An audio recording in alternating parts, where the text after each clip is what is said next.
Hello, my name is Dan Williams, and today we are going to walk through the new student housing contract form for new students. To begin, log into your housing portal with your UC credentials.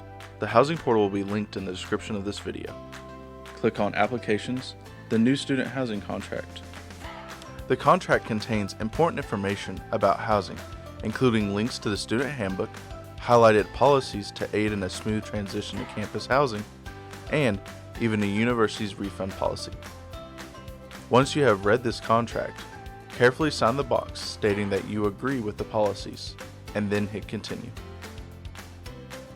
On this page, it's important that you submit the application for the appropriate term, and give your accurate class status.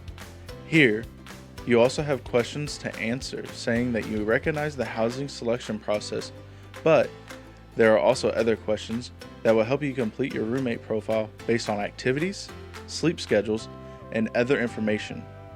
From there, you will hit Continue. You have now completed the new student housing contract form. You are now ready to move on to roommate selection.